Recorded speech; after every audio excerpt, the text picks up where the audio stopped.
Bueno, estoy esperando que aparezca Felipe para invitarlo. eh, pero no lo estoy viendo.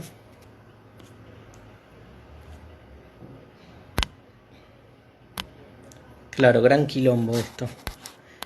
¿Cómo andan todos? Esperen que quiero ver cómo hago para meterlo a Felipe acá.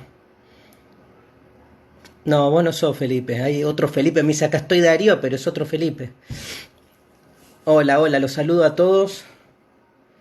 Darío, ¿para cuándo Mardel? Me preguntan, no sé, cuando termine el coronavirus. O sea, falta un montón. Felipe, no te estoy viendo, ¿eh?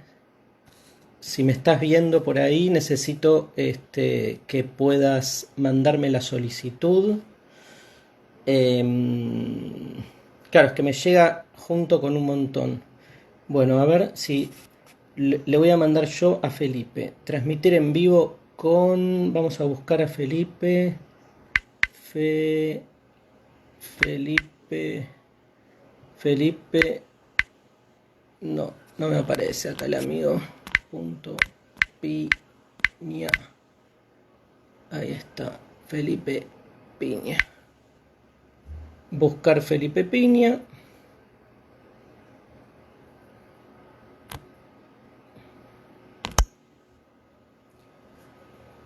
Bueno, no me aparece, che.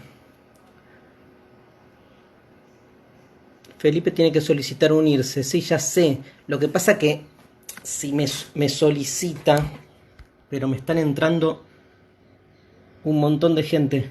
Felipe, a ver si te veo acá en el WhatsApp y hablamos mientras. A ver si lo encuentro acá. Espérenme, lo estoy buscando a Felipe en la cantidad de gente que me piden solicitud y me cagan porque no lo llego a agarrar a Felipe.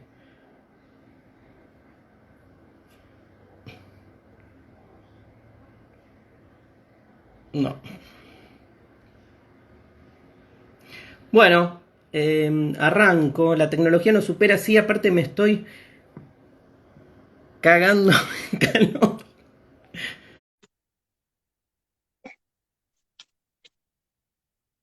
Esperando.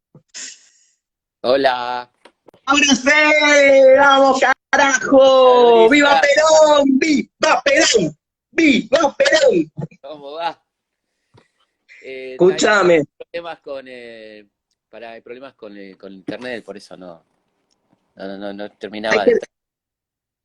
hay que desconectar los comentarios. Sí, a ver. No, no Ah, sé cómo mierda es.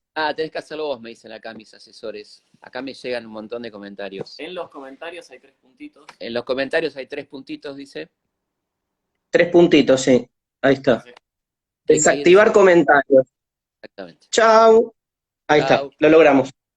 Aclaremos que lo hacemos a pedido del público porque nos dijeron que si no se lentifica mucho la charla. Totalmente. Bueno, Dale. mil perdones todos por... Esperá que digo, mil perdones a todos por la desactivación de los comentarios, pero la verdad no se escucha una mierda y se entrecorta todo, así que preferimos hacer así. Bueno, bienvenidos todas, todos, todes. Estamos en un nuevo 24 de marzo en una situación muy particular, ¿no? Felipe, vos que pasaste tantos 24, nunca un día como hoy así en cuarentena, ¿no? No, nunca me tocó cuarentena, la verdad que es una situación muy particular que también ayuda a pensar y reflexionar, ¿no? Hablando de la vida, de cuidarnos, de preservar la vida, creo que también la fecha es propicia para eso, ¿no? Para cuidarnos y darle el valor tan importante que tiene la vida, ¿no? Que es algo central y que en aquel momento no valía nada, como dice la canción de Pablo Milanés, ¿no? La vida no vale nada, así era en 1976 y un poquito antes también, ¿no? Porque ya la cosa venía muy mal desde el 75, como recordemos, sí, siempre recordamos. Así que bueno, Ahora, podemos empezar a... qué, Sí. qué sensación, digamos, extraña, igual después de tantos años, yo te he cruzado muchas veces en la plaza, en las marchas, qué sensación extraña, digamos, no estar en la calle o estar en esta calle tan particular que son las que no deja de ser espacio público hoy en día, Sí. pero qué sensación rara para los que venimos desde los primeros años, nada, caminando la calle, caminando, digamos, junto a la distinta gente, a las organizaciones de derechos humanos, no poder de algún modo expresar esa sensación que tomar la calle, y ahora te voy a preguntar para que también nos cuentes, pensando en la noche, digamos, en la noche de los lápices, por ejemplo, en las distintas agrupaciones de chicos y chicas que militaban en la época, digo, donde el tomar la calle como forma de conmemorar un 24 de marzo era también una forma así de reivindicar lo que fue en ese momento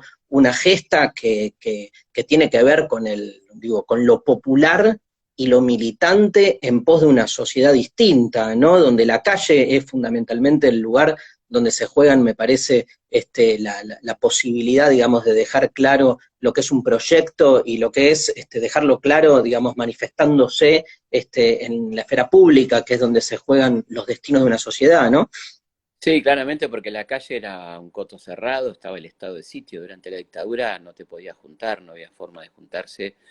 Y un poco la vuelta a la democracia trajo la recuperación de la calle, la aparición del color, de la música, de todo eso que volvió a partir del 83, que fue tan linda esa transición, ¿no? Todos esos años del paracultural, de las nuevas expresiones artísticas, de la música, de todo lo que era, como bien decís, ganar la calle, recuperar en realidad, ¿no? Recuperar la calle que había tenido un gran protagonismo hasta el 75, ponele fin del 75. Creo que hay un hecho ahí nosotros nos gusta mucho hablar de rock, hay un hecho muy simbólico, ¿no? Que ocurrió en septiembre del 75, que fue Adiós Sui Generis, a donde fuimos Mira, todos. Y era la sensación que había era de que algo se estaba terminando, evidentemente. No había, por supuesto, infinidad de rumores de golpe, pero ese día, cuando se apagó la luz y se te terminaba ese concierto, estaba claro que la cosa se venía, ¿no? Que era como el fin de una época y el fin de posibilidad de encontrarte con mucha gente que después ya no viste más, ¿no? Eso ¿cuál, pasaba, yo cuál tenía era esa... ¿Cuál era la relación? Porque vos siempre puntualizás sobre el recital Adiós Sui Generis en el Luna Park, ¿no, Feli? Septiembre del 75, sí. Sí. ¿Cuál era la relación o cuál fue para vos la relación entre el rock y la política en esa época? En esa época era intensa, no una relación de militancia, porque no había un rock militante, muy militante, había grupos y solistas que decían cosas, no era necesariamente un nivel de compromiso como el que podía tener, ponele Quilapayún con el gobierno de Allende o ese tipo de cosas Claro. de una adscripción directa, porque aparte, bueno, evidentemente había habido problemas con el gobierno peronista y la última etapa del gobierno de Isabel, que era de enorme censura, así que no había una adhesión a ese gobierno y lo que se estaba defendiendo no era exactamente ese gobierno, sino el orden constitucional, era una cosa más complicada, más simbólica, ¿no? La relación era una relación de uno buscaba en las letras lo que quería escuchar o lo que necesitaba escuchar, ¿no? Escuchabas Sui Generis, escuchabas instituciones, y escuchabas muchas de las cosas que necesitabas escuchar. No era un rock explícitamente que te decía cosas así, era un rock como fue el tango en su época, de decir mucho cuando nadie decía nada o pocos decían, y creo que fue muy valioso el aporte del rock en ese momento, ¿no? Y por supuesto después, ¿no? De las pocas expresiones que siguieron hablando, fue el rock, yo creo, entre el 76, el 80, 83, digamos, dijo algunos grupos y alguna gente dijo bastante, siempre con un tono simbólico, metafórico, ¿no? Por ejemplo, Alicia en el País, ponele, ¿no? Que es toda una cantidad de recorrido por la historia, por lo que pasaba, y bueno, es una canción perfecta, ¿no? De la época. Hay un punto de inflexión en el 82 con la Guerra de Malvinas, digo, para Sí, los que nos escuchan y por ahí muchos han vivido la época, otros no, sí, pero la Guerra de Malvinas sucede al interior de la dictadura y después te voy a preguntar sobre eso también, digo, fue una decisión también por parte de la dictadura la declaración de la guerra en función también de sus necesidades en ese momento, pero hubo un punto de inflexión con el rock muy, muy contundente ahí, porque recuerdo que la dictadura ante la guerra con Inglaterra prohíbe la música en inglés, algo muy, muy loco para nuestro tiempo, ¿no? Pensar que se prohíba la música en un idioma, y de repente muchos rockeros que habían estado como excluidos o censurados empezaron a tener voz, ¿no?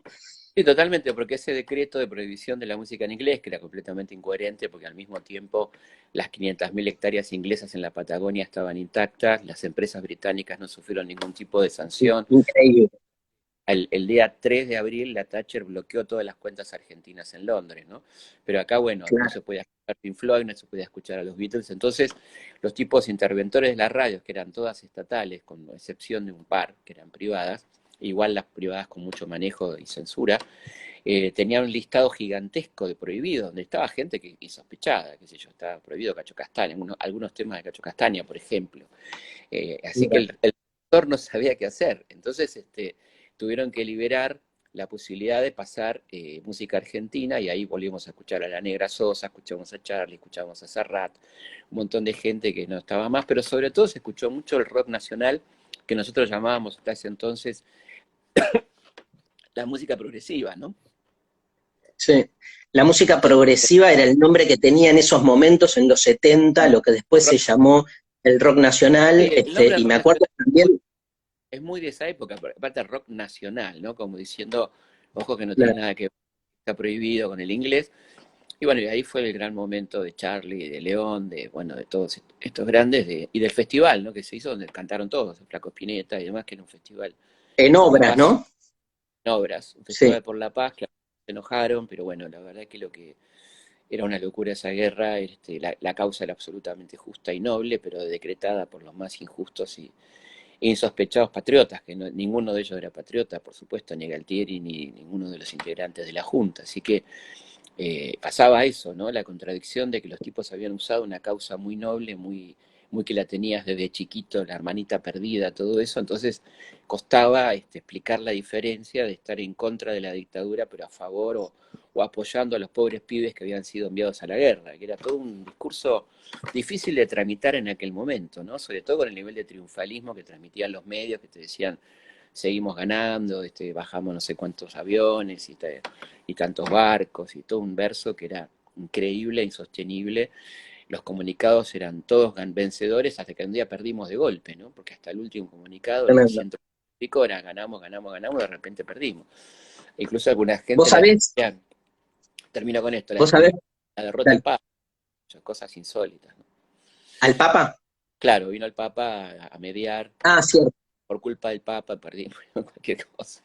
Con tal de no admitir que era muy difícil ganar la guerra, que hubo, esto no quita reconocer que hubo muchos actos heroicos, que una parte combatió muy correctamente, pero el nivel de desigualdad, en términos estrictamente, ya analizamos aparte las cuestiones políticas, ¿no? Pero en términos estrictamente armamentísticos, estamos peleando contra Inglaterra, la OTAN, que además tenía la colaboración de la dictadura chilena, ¿no? Que le pasaba toda la Claro. información, radares y todo eso, ¿no? Así que era un Vos contexto, sabés que ¿no? en, en, en ese año, año 82, cuando empieza la guerra, yo estaba en segundo año, ¿sí? Uh-huh. Y vos qué edad tenías ahí en el 82? En la guerra tenía 23 años. Estaba en el O sea, lo, profesorado y así que...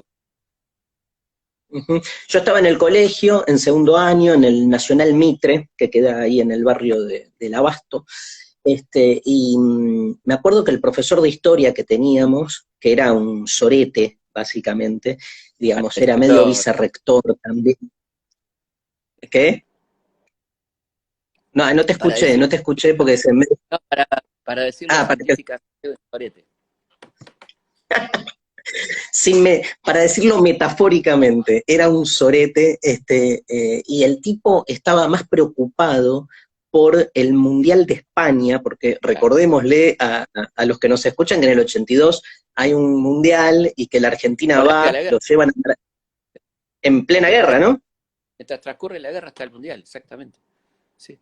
Y el profesor de historia, nosotros le preguntábamos cosas de la guerra y él lo único que, me acuerdo, pero posta, así esa cosa, viste, medio de significante, que nosotros le decíamos, ¿cómo, qué onda? ¿Ganamos, perdemos? Y estábamos preocupados por la guerra y él nos contestaba con los resultados del mundial, ¿entendés? O Sí, sea, y profesor de historia, una cosa increíble. sí, Pero te quiero preguntar esto, porque yo recuerdo esos años, y recuerdo bien los años de la dictadura, a nivel de lo que era la vida cotidiana. A mí me parece que sí. muchos bueno, de los estudiantes que pasaron por nuestras aulas, nada, se estudian los libros de historia, incluso los libros de instrucción ciudadana o de filosofía acerca de lo Sí. que es la censura, lo que es una dictadura, la restricción de las libertades individuales, pero después digo, la experiencia viva de haber pasado por ese tiempo, ¿no? Digamos, me interesa eso, ¿no?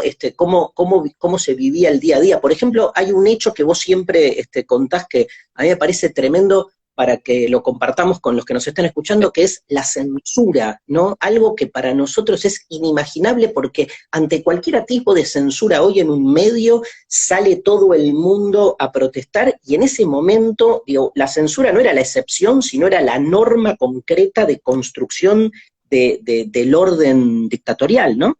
Sí, que funcionaba de una manera muy sabia, ¿no? La censura era, por un lado, la censura explícita, esto no se puede, y después estaba el por las dudas. O sea, que la gente se autocensuraba, decía por las dudas que lo prohíban, esto no lo pongo, esto no lo hago, esto no lo digo.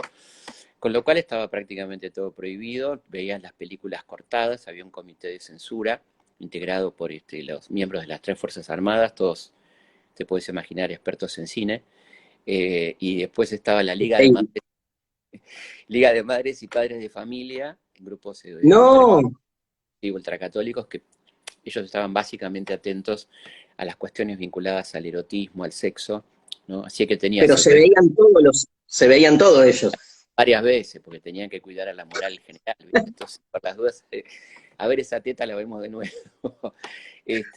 No, no, tremendo. Y después tenías el recorte político y el recorte sexual, con lo cual las películas, había películas que tenían 20 minutos de corte y había momentos que se tornaba incomprensible el guión, porque había escenas Hoy.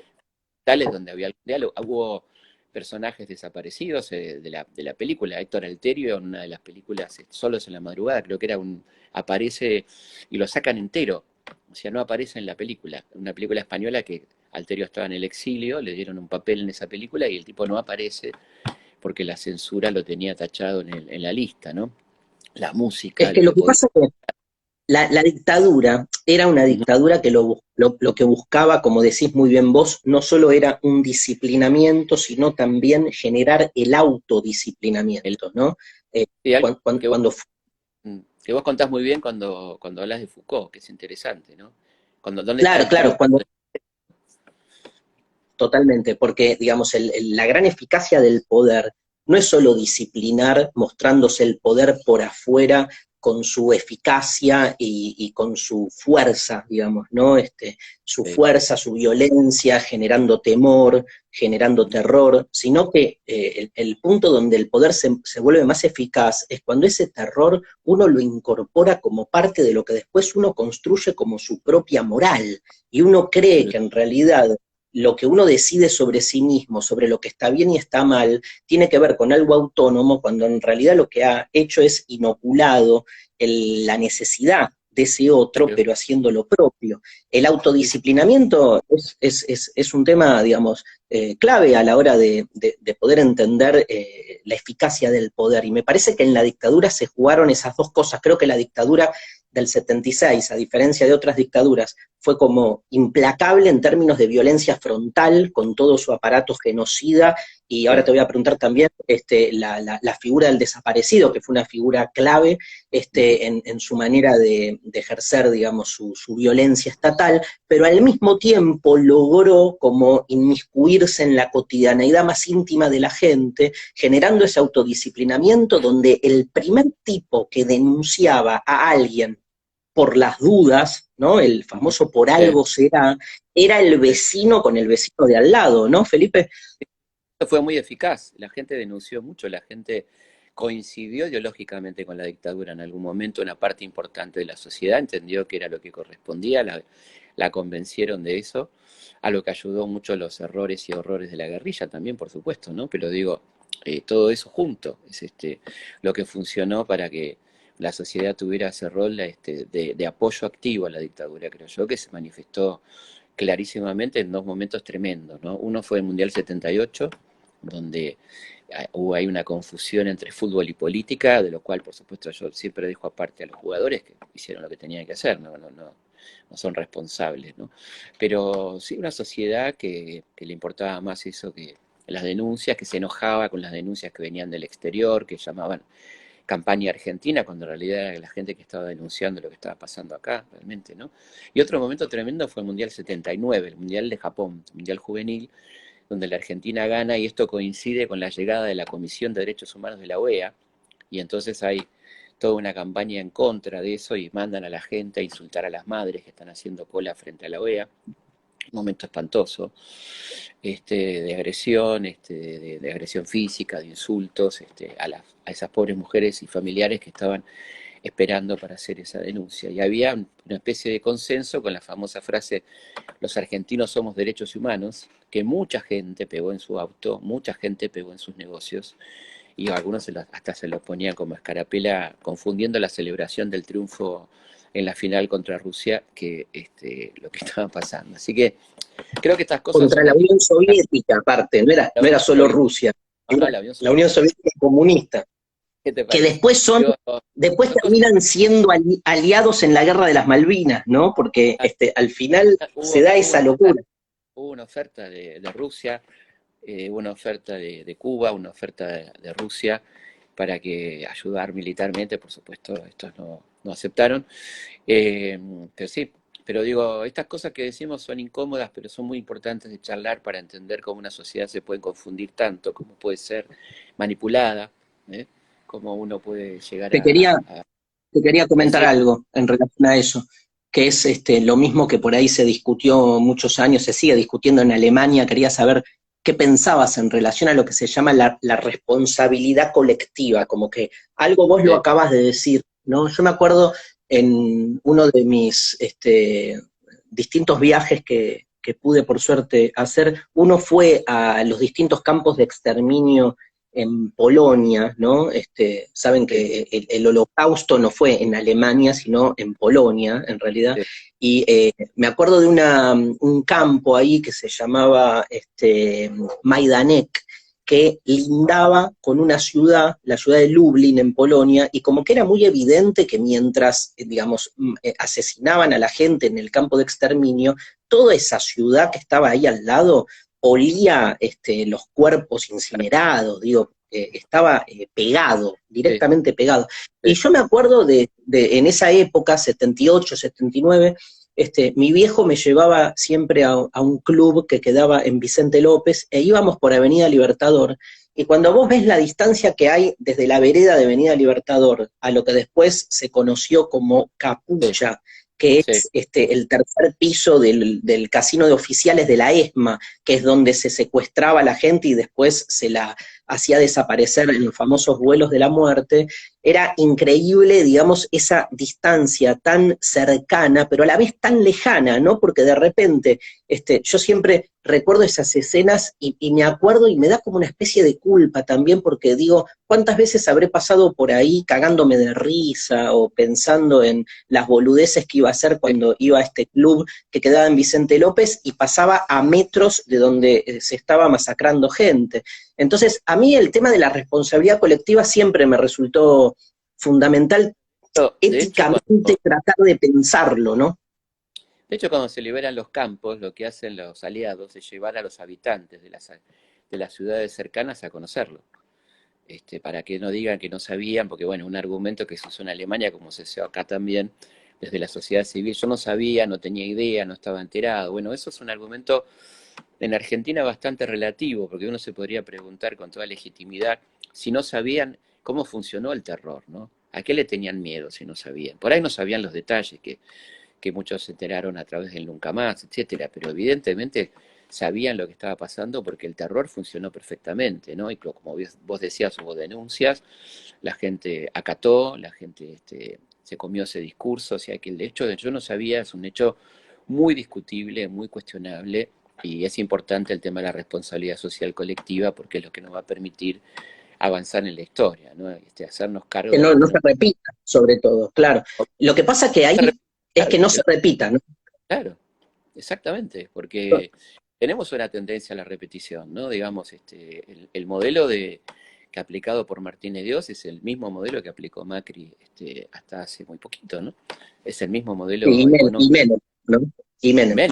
Pero Menem, que recordemos que hay una cosa increíble en nuestra historia, no lo quería nombrar, pero lo nombramos dos veces.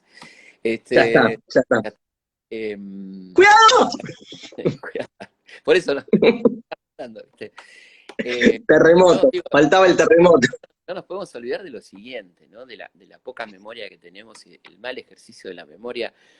Menem fue evidentemente el responsable de la segunda década infame, de los 90, el vaciamiento de nuestra industria, nuestros trenes, la salud pública, qué sé yo. Viene el 2001, hecatombe nacional, elecciones 2003, ¿quién gana las elecciones? Menem. Él gana las Cierto, elecciones. O sea, no, sale primero. claro, sale primero, no las gana porque, bueno, no le da el porcentaje, pero una cantidad importantísima de argentinos votaron por él después de todo lo que había pasado, ¿no? Después de el desastre del 2001, el 2002, que fue un año tremendo, bueno, por eso a mí no me cierra el concepto de memoria popular como inmanente, ¿no? Como que todos tenemos una Claro. memoria. No existe eso, la memoria se construye cotidianamente. Yo creo que hay que trabajar por la memoria, no por el rencor, que es una cosa que te envenena, por la memoria, ¿no? Creo que si nosotros Yo creo que no ahí, la memoria no existe, ojo, no hay que darla por hecho. totalmente, y creo, ahí estás metiendo otro elemento que por ahí, digamos, soslaya lo que estamos hablando, que es, digamos, vos podés estar a favor o en contra, no sé, de la dictadura, ponele. Sí. Nada, hubo mucha gente que apoyó la dictadura sabiendo todo lo que sucedía. Pero Mismo, después tenés hoy se como ve a las redes, hoy había un montón de gente apoyando la dictadura, hoy, ni 2020. hablar. Sí. Bueno, yo recién entré ahí, yo soy hincha de un club, te cuento, acá está la prueba que se llama Estudiantes de La Plata, Sí, lo y conozco. recién entré, sí, ya sé, en el Facebook, Felipe es de Independiente, quiero contarle a todos, pero entré en el Facebook de Estudiantes muy, muy feliz porque Estudiantes sacó un comunicado institucional en conmemoración del del 24 de marzo y del Día de la Memoria, y como que escribí diciendo qué orgullo ser parte de una institución que institucionalmente, digo, se define a partir de este recuerdo, y la mitad de los que comentaban eran, ¿por qué mezclan la política con el fútbol? Número uno, y Sí, número sí. dos, toda la andanada negacionista cuestionando, digamos, no solo por qué el club se adhiere a la conmemoración, sino cuestionando directamente los 30.000 desaparecidos, que fue una dictadura y cosas por el estilo. Sí. O sea, pero igual lo que te quiero decir es esto, que aparte de los negacionistas y de los que estaban a favor del golpe, después hay una gran cantidad de gente que podemos llamar, que es un poco lo que decías vos, los indiferentes. El Sí. indiferente que es aquel al que le da lo mismo una democracia o una dictadura en la medida en que se le resuelvan sus problemas inmediatos, ¿viste? Yo me Ah, acuerdo de gente con la que hablé, gente muy cercana, no importa, pero gente muy cercana, me decían cosas así, me decían, mira, o sea, yo me acuerdo que le preguntaba a esta persona cuál fue para vos el mejor gobierno que tuvo la Argentina, y me dijo el de Onganía. Digo, claro. pero una dictadura. Me dice, es que nunca hice tanta plata como en el gobierno de Onganía. Y yo me acuerdo que le decía, pero escúchame, no podés medir, digamos, la legitimidad de un gobierno en función de cómo vos llenaste tus bolsillos. Bueno, eso Hannah Arendt lo llamó, haciendo un análisis y una reflexión justamente sobre la Segunda Guerra Mundial, la banalidad del mal, que es un concepto que me parece fundamental recordar hoy en este Día de la Memoria cuando hablamos digamos, de la dictadura y cuando hablamos de lo que nos pasa hoy con el coronavirus, porque vuelve a instalarse esta idea de la banalidad del mal. ¿Qué es la banalidad del mal? Es como, la banalidad del mal tiene que ver con que de repente se cinden las motivaciones morales de las consecuencias, como que de repente esa escisión, esa separación, nosotros no estamos acostumbrados, porque nosotros creemos que el que hace el mal quiere hacer el mal, que hay una Claro. relación o una continuidad. entre la motivación o la intención de hacer el mal y las consecuencias que entonces se derivan. Pero a veces las motivaciones que uno tiene, decía Hannah Arendt, son realmente muy banales, como por ejemplo ganar unos mangos más, o que Claro, me paguen el presentismo. Me acuerdo la sí, declaración, creo que está en el Nunca Más, de un torturador que decía que torturaba con mayor intensidad porque si metía 20 picanas en vez de 15 le pagaban un 10% más de sueldo. Y alguien le pregunta, ¿y usted qué hacía con ese 10% más de sueldo? Decía, y le compraba juguetes a mis hijos. claro. Y entonces ahí tenés un problema filosófico en realidad, porque en realidad es otro concepto ético el que está en juego. Ahí nosotros estamos acostumbrados a pensar al choto en tanto choto. Y en Exacto. realidad la banalidad del mal también nos hace repensar cuánto cualquiera de nosotros está así de caer en ese lugar, ¿no? Exactamente. Bueno, que claro, ella pone el ejemplo de Eichmann, ¿no? Ella asistió al Es juicio, claro. Y le ahí echó pone, ese juicio. bueno, ella lo define como el burócrata de la muerte, ¿no? Como un tipo que hacía anotaciones, planillas, hoy van 5.000, mañana van 20.000, y, ¿no? Una cosa banalizando absolutamente la muerte. Para ese tipo era Ujú.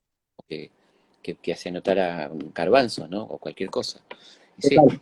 pero es cierto, Te quiero hacer una pregunta. sí, Que es algo que de lo que, o sea, obviamente cuando se estudia esto se le da bola, pero en general en la cobertura mediática que hay, casi nunca se lo habla o se lo pone en un lugar secundario, que es algo dijiste vos, que es el proyecto económico de la dictadura. O sea, si nos podés sí. contar un poco sobre esto, porque me parece que es uno de los móviles más importantes que en general se lo deja de lado. Sí, yo creo que es muy interesante pensar que este modelo se ensayó primero en Chile, en el Chile de Pinochet, es el modelo llamado monetarista, en aquel momento hoy conocido como neoliberal.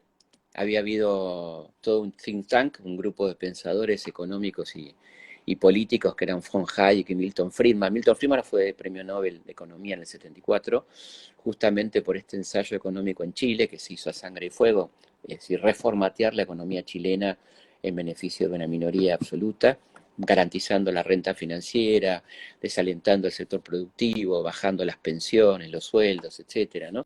Una política de shock muy fuerte que consistía en liberar los precios y contener los salarios, con lo cual el salario real bajaba brutalmente en muy poco tiempo, ¿no? O sea, vos te liberan los precios y tenés un sueldo atado, evidentemente tu capacidad de consumo baja rápidamente, como pasó hace muy poco tiempo. Ese modelo es el modelo que se impuso en Argentina con Martínez Dios, que fue el jefe de la dictadura, creo yo, el tipo que bajaba línea, ¿no? De lo que había que hacer política y económicamente. Los militares se encargaban de la represión y este grupo de civiles se encargaba del manejo de la política y de la economía, que llevaron a objetivos muy precisos, que era destrozar el aparato industrial, en el que además veían una fuente de conflictos. Argentina era el país más sindicalizado y de más conciencia Claro. social latina, así que mataban dos pájaros de un tiro. El endeudamiento, Argentina era un país completamente desendeudado, quintuplicaron la deuda, con lo cual quedó completamente condicionada económicamente. La destrucción del aparato sanitario, del aparato educativo, una ley federal de educación que consistía en derivarle a las provincias los hospitales y las escuelas sin la correspondiente transferencia de recursos, con lo cual las escuelas quedaban destrozadas, abandonadas, como quedaron a partir del 83. Es un plan perfecto y preciso que se ha repetido a lo largo de la historia, que lo vimos, como bien decías vos, en los 90 y lo volvimos a ver a partir del 2015 en Argentina, ¿no? Así que ese es el modelo. Con una diferencia, diríamos, con una diferencia de legitimidad cultural o social, que es que en esa época desarmar el estado de bienestar y salir a desmantelar el sindicalismo era imposible en términos de consenso ideológico, de consenso social, entonces fue necesaria la represión. Lo loco es como en los 90 y en el macrismo, lo que hace años en la dictadura necesitó como un andamiaje de violencia estatal y genocida, terminó siendo parte, digamos, de la construcción de un sentido común, ¿no? Digo, qué increíble cómo se mantuvo la misma lógica del neoliberalismo, pero, digamos, cambiaron de algún modo las estrategias. Te iba a preguntar en ese sentido si es cierto, porque viste que hay al pedo, ¿no? Esas discusiones de digamos, de entre los desaparecidos, quiénes fueron los que más padecieron. No quiero entrar en la cosa si hubo más desaparecidos, siempre se dice peronistas o de izquierda, pero sí me interesa esto. Sí es cierto porque que la mayoría, que una gran parte, digamos, de los desaparecidos eran sindicalistas, era gente de los sindicatos. 50% aproximadamente eran delegados de base de las fábricas, dirigentes gremiales, dirigentes estudiantiles, vinculados a la acción civil. Después, por supuesto, también hubo gente vinculada a la guerrilla, pero la gran mayoría, los desaparecidos, tenían que ver con actividades vinculadas a lo gremial.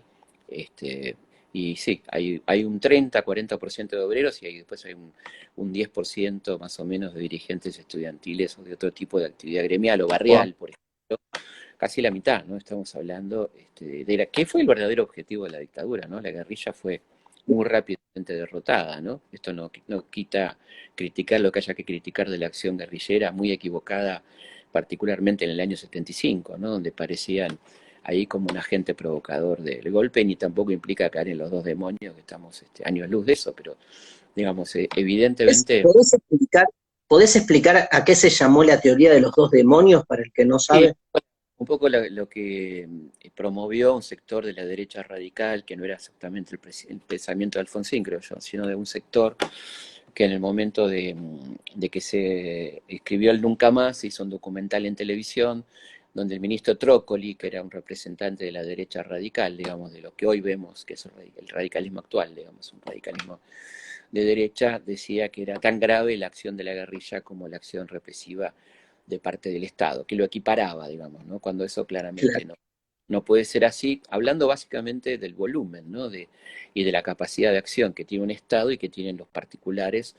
Una banda armada, así, lo más importante que sea, no puede equipararse a la acción de donde un Estado entero se convierte en terrorista, ¿no? Entonces aparecían las voces un poco más conscientes diciendo hay que condenar lo grave que tuvo el accionar guerrillero, pero no se lo puede de ninguna manera equiparar a cuando todo un Estado se transforma en terrorista y empieza a actuar contra los ciudadanos y se pierde toda garantía individual, digamos, en ese contexto que era, por eso se discutía tan fuertemente la teoría de los dos demonios, que era la equiparación, casi del mismo plano, de una cosa y de la otra, ¿no?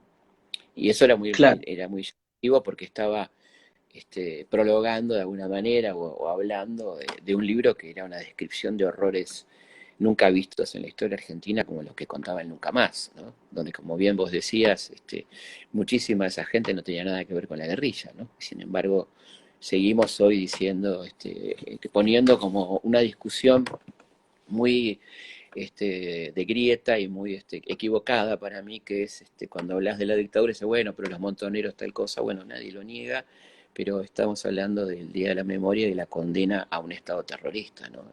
Esto no niega las críticas que se pueden hacer al otro, o sea, no invalidan para nada, son dos cosas diferentes, ¿no? ¿Vos te acordás de alguna vivencia tuya biográfica de particular?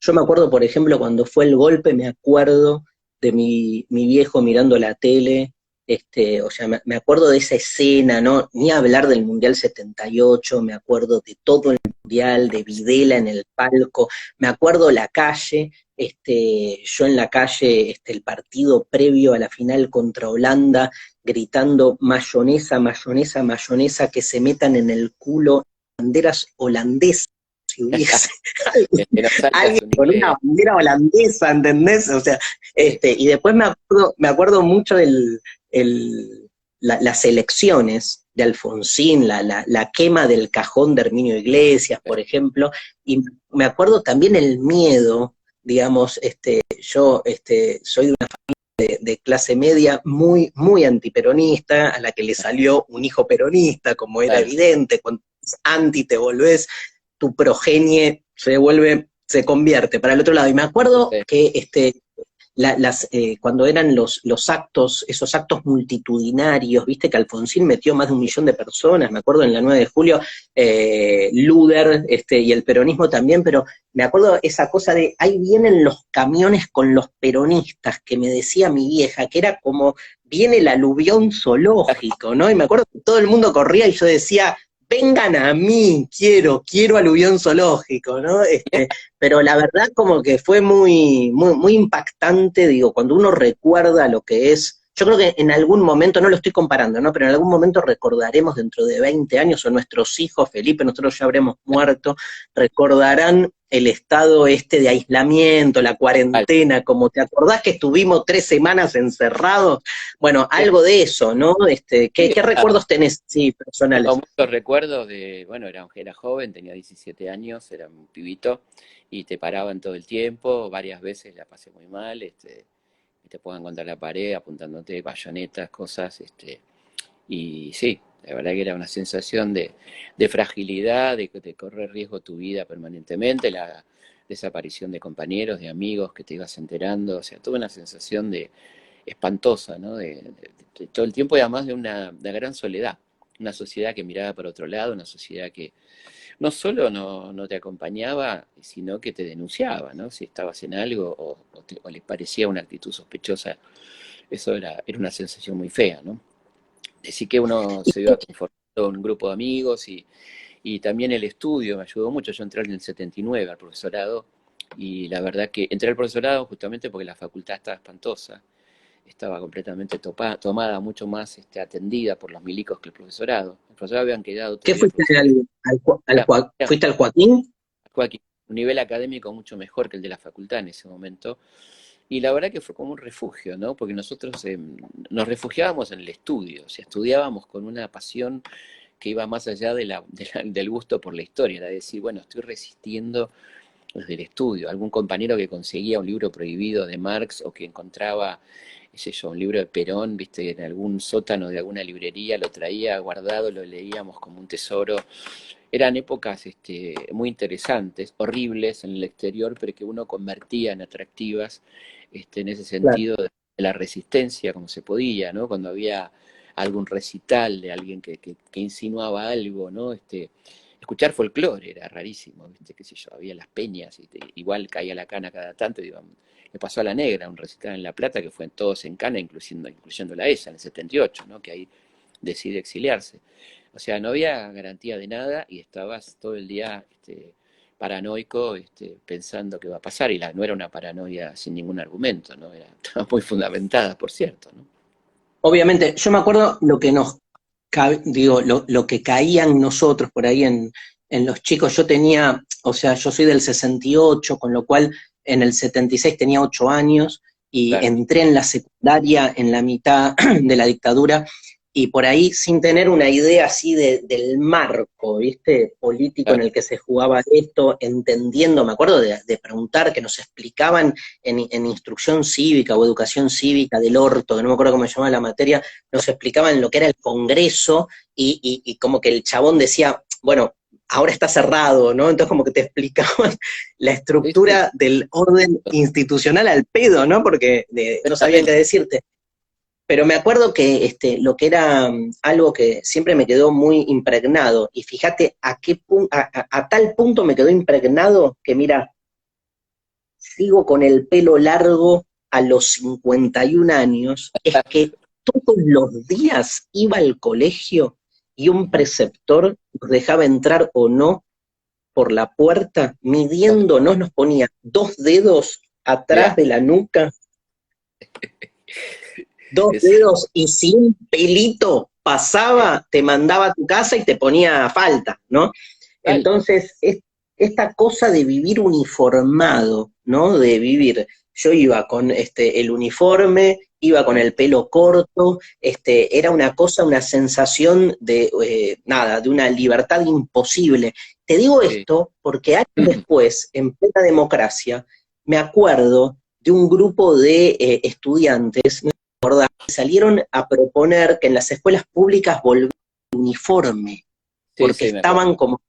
Y me acuerdo de esas discusiones que uno dice, claro, o sea, tenés que vivir la privación de las libertades más íntimas para valorarlas, ¿no? Porque cuando de alguna manera lo tenés todo servido, después pedí cualquier cosa, eso también pasa. Sí, sí, yo me acuerdo mi secundaria fue muy sui generis, ¿no? Porque entré con Lanusa y me fui con Videla.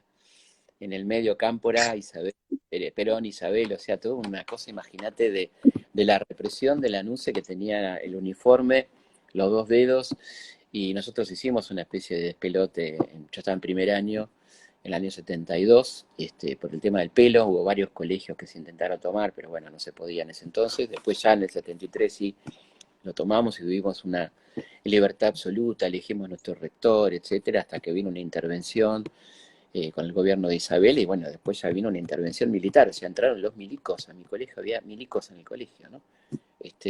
Impresionante, ¿sí? Sí. Fíjate, fue como un círculo, ¿no? Total, de una dictadura a otra dictadura en el medio, y lo que te pasaba a vos como adolescente, y este tema Sí.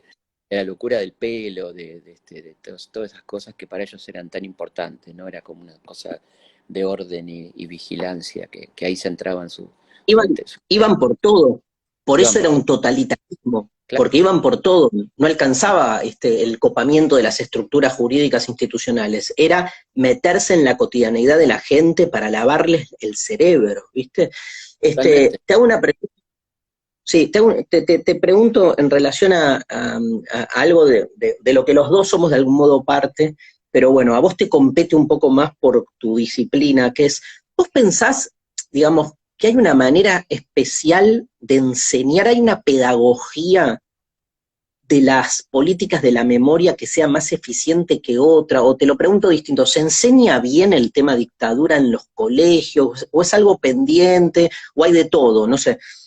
Yo creo que hay de todo, tenemos, nos deben estar viendo en este momento muchos profesores, muchos docentes que lo hacen muy bien y que se ocupan de mostrarle materiales a los chicos para que puedan debatir, discutir, eh, y otros que no. Digamos, no hay me parece que falta una normativa un poco más clara, no de bajar líneas, sino de cómo trabajar, ¿no? Trabajar un poco mejor y más a conciencia lo que fue la dictadura, no solamente el 24 de marzo o el 11 de septiembre, que son días que están ya en el calendario, sino un poco entender lo que significa, lo que significó eso, ¿no? Me parece que depende un poco, hay de todo, hay gente que lo hace muy bien. A mí me parece que es muy importante que los chicos entiendan cómo era, como bien dijiste vos, lo cotidiano, porque ahí van a empezar a entender lo general, ¿no? Lo que era vivir en ese momento. Yo creo que los chicos van muy de lo particular a lo general, por lo tanto es interesante trabajarlo también en las distintas ciudades, en los distintos pueblos. ¿Qué pasó en ese pueblo, no? Porque Claro, yo he ido a lugares a dar charlas como te habrá pasado a vos, donde la gente te dice, acá no pasó la dictadura, acá no tuvimos eso. increíble, sí. Lo dicen, lo dicen, a mí me Es lo un dijeron. problema urbano, te dicen, por ejemplo. Fue un Mira, tema urbano, un tema de las ciudades, sí. me lo han dicho. Entonces sería muy interesante que esos pibes que viven ahí laburen eso, ¿no? Que cómo es que no pasó, cuáles son los referentes. Estos lugares comunes de la gente que dice, a mí no me pasó nada, como haciendo de eso un todo, ¿no? Como a mí no me pasó nada, a nadie le pasó nada, ¿no? Si yo me porté bien y no me pasó nada. Me parece que es muy interesante como elemento para laburar con los chicos, es una cosa que funciona muy bien, que es la entrevista familiar, preguntar a la familia, ¿no? Sí, ¿Cómo fue? re. Eso es buenísimo porque además habla de la importancia de la historia oral y de cómo se hace la historia y que los chicos pueden ser a la vez también constructores de historia, ¿no? Que la historia no la hacemos nosotros, algunos nada más, y los demás tienen que leerla y acatarla, sino que la tenemos que hacer entre todos. Entonces, este tipo de historias donde alguien te dice, la verdad te digo, en este pueblo no hubo dictadura, vos decís, bueno, y no es que no le crea, digamos, no es que esté diciendo una locura, quizá la sensación que se sintió en ese lugar fue esa, ¿no? Que por supuesto es equivocada porque la dictadura abarcó a todo el país, pero la sensación de mucha de esa gente es que ahí no pasó, ¿no? Y es un dato Yo interesante. siempre, yo siempre cuento, y bueno, vos lo sabés porque lo hemos compartido en más de una charla, digamos, de una vez que dando clases, yo daba clase de filosofía durante muchos años en un colegio secundario, en el primer bloque, los lunes, 8:15 de la mañana, porque viste, materias como filosofía, claro, Claro, ese horario le decíamos Siberia. Yo me acuerdo a principio de año cuando repartían los horarios, me daban a mí el papelito, me decían filosofía Siberia, Siberia, ¿viste? claro, claro, Imposible dar clases ahora, lunes total. 8 de la mañana. Ah, Y me acuerdo que la segunda materia que venía después de la mía era historia. Entonces, me pasaba muchas veces, en realidad, cuando había examen de historia, que yo llegaba y tenía rebelión popular de los claro, alumnos que me decían, profe, hay prueba de historia. Y yo le decía, ¿qué me importa? Traje la clase de Kant y el Claro. imperativo categórico, y me Vamos, decían, el imperativo categórico, las pelotas, necesitamos la hora de filosofía para estudiar para la prueba de historia.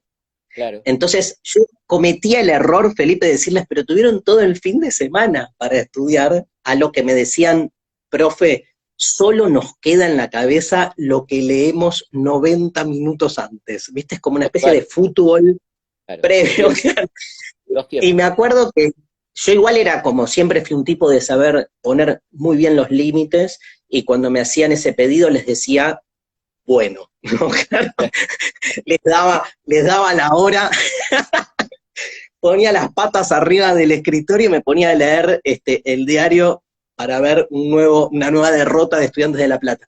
Pero me acuerdo una vez que estaba ahí, y que esto te quería contar, que escucho que estaban estudiando y pregunto, ¿de qué es la prueba? Y me gritan, de dictadura, profe. Ya la manera, viste, en que escuché la palabra dictadura, Sí, me hizo ruido, porque es Tratado como, del Pilar. como hubieran dicho, ¿qué? El Tratado del Pilar, ponele. Cualquier cosa. Claro, ¿viste? El Imperio Romano, Carlomagno, la Sí, sí. dictadura, digo, que es todo lo mismo, ¿no? Digo, para los que sentimos, pensamos y sabemos que está viva, porque ahora te quiero hablar de eso también, la dictadura no está terminada en algún aspecto, digo, Vale. espectralmente nos sigue condicionando, entonces se puede estudiar del mismo modo, y lo peor fue que en un momento el mejor alumno, digamos, estaba adelante como enseñándoles a todos la típica, y uno desde atrás, así un atorrante, se estaba haciendo un machete, ¿no? Claro. Cosa que, nada, que otro día hablamos digamos, de la Valor efectividad pedagógico del de machete.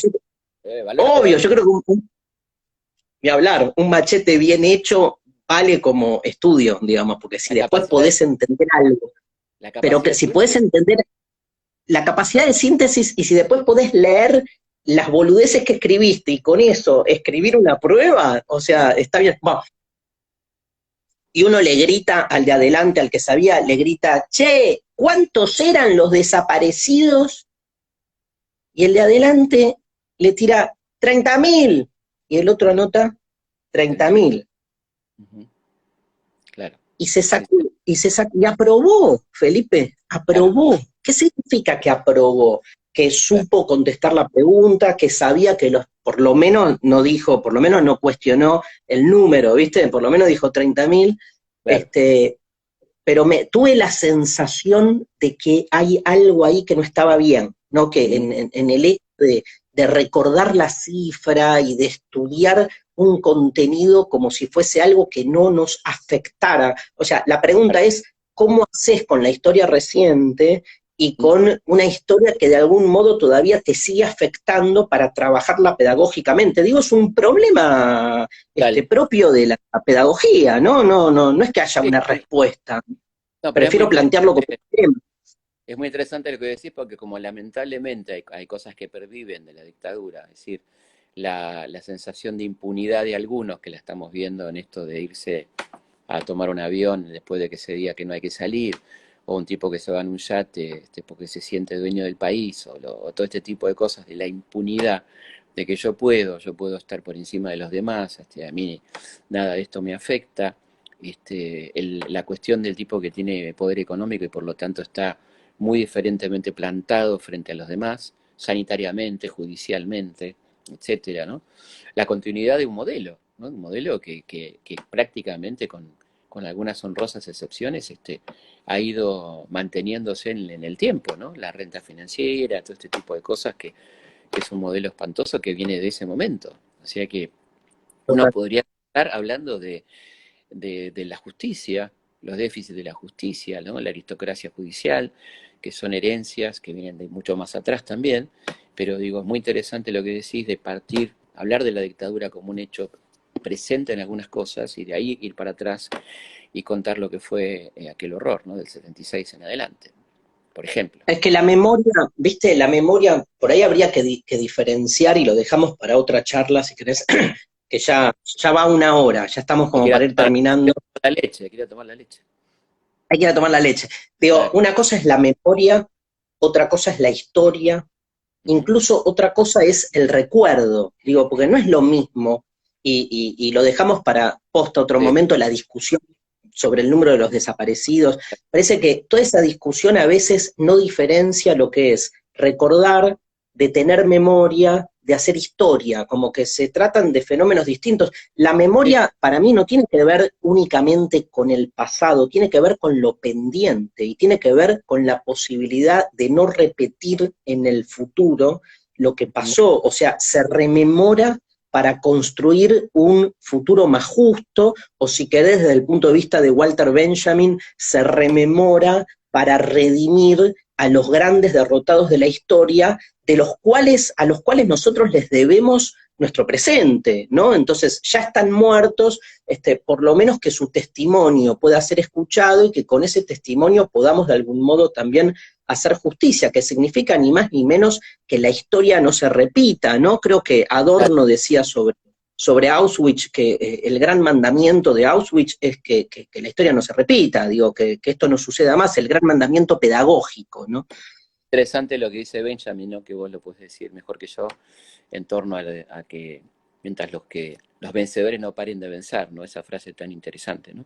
Si querés Claro, contarnos. ni siquiera los muertos, dice sexta tesis de la filosofía de la historia, ni siquiera los muertos, nuestros muertos, estarán seguros cuando el enemigo venza y el enemigo no para de vencer. ¿Por qué? Porque, digamos, los grandes derrotados de la historia no solo han padecido la derrota concreta, sino que también se les ha sustraído su Relato, voz, su testimonio. Digo, como la historia la escriben los que ganan, esa exactamente. historia, que es la historia de los derrotados, está de algún modo dejada de lado. Por eso, fundamental la labor, bueno, de gente como vos y de un montón de gente que se pone siempre en sus hombros el resquebrajar, ¿no? Lo macizo de la historia oficial para dejar que fluyan las historias mínimas, las historias de los derrotados, las historias de Ujú. los vencidos.